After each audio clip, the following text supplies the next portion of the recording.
पुण्याच्या शिरूर मतदारसंघातून आढळराव पाटलांची उमेदवारी जवळपास निश्चित झाली। शिरूरमध्ये राष्ट्रवादीचा खासदार असल्याने अजित पवारांनी ही जागा मागून घेतली आहे। कोल्हेंसमोर तुल्यबळ उमेदवार नसल्याने अजित पवारांनी आढळरावांना घड्याळ हातात देत लोकसभेच्या रणांगणात उतरवलेलं आहे। पाहूयात।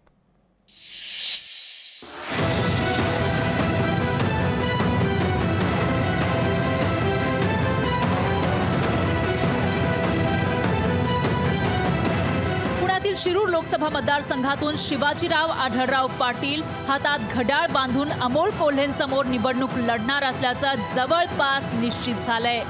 ही जागा शिवसेनेला सुटेल या विचाराने ते शिवसेनेत गेले होते, पण अजित पवारांनी महायुतीत एंट्री घेतल्याने जागा वाटपाची गणित बदलली आणि आढळरावांना राष्ट्रवादीच्या घड्याळाकडेच कमबॅक करावं लागलं। जागेचा तिढा सुटल्यानंतर उद्या परवा की जेव्हा असेल, आता मनसे ही महायुतीमध्ये आलेली आहे, तर त्याचा सुद्धा जागा वाटपाचा निर्णय झाल्यावर एकत्रित नावं जाहीर होतील तेव्हा माझं नाव जाहीर होईल।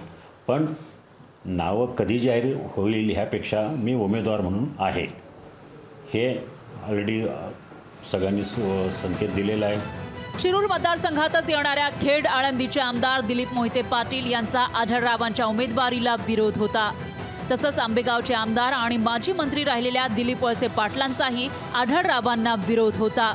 मात्र अजित पवारांनी दोन्ही आमदारांची समजूत काढल्यानं आढळरावांसमोरचं खडतर आव्हान थोडं शिथिल झाल्याचं मानलं जातंय।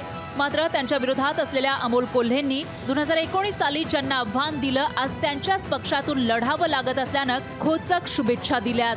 2019 मध्ये शिरूर लोकसभा मतदारसंघामध्ये ज्या वल्गना ऐकायला मिळाल्या असल्या, बराक ओबामा आले तरी काही हरकत नाही किंवा अजितदादांनी समोर उभं राहावं, मला वाटतं हा एक विलक्षण योगायोग आहे की ज्यांना आव्हान दिलं होतं त्यांच्याच पक्षामध्ये आता माजी खासदार जात आहेत। पण या त्यांच्या चौथ्या पक्षबदलाच्या माझ्याकडून त्यांना मनपूर्वक शुभेच्छा। 2009 आणि 2014 साली शिरूरमधून शिवसेनेतून आढळराव पाटील निवडून आले होते।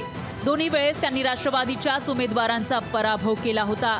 2019 साली अमोल कोल्हे शिवसेनेतून लोकसभा लढण्यास इच्छुक होते, पण उद्धव ठाकरेंचा आढळरावांवरचा विश्वास अढळ होता। त्यामुळे कोल्हेंनी राष्ट्रवादीचं घड्याळ हातात घेतलं। याच कोल्हेंनी आढळरावांचा तब्बल 60,000 मतांनी पराभव केला होता। आता त्याच आढळरावांचा सामना करण्यासाठी पुन्हा अमोल कोल्हे तुतारी चिन्ह घेऊन उभे ठाकले। त्यामुळे शिरूरमध्ये तुतारी विरुद्ध घड्याळाचा जंगी सामना होणार आहे। अमोल धर्माधिकारी, लोकशाही मराठी, पुणे।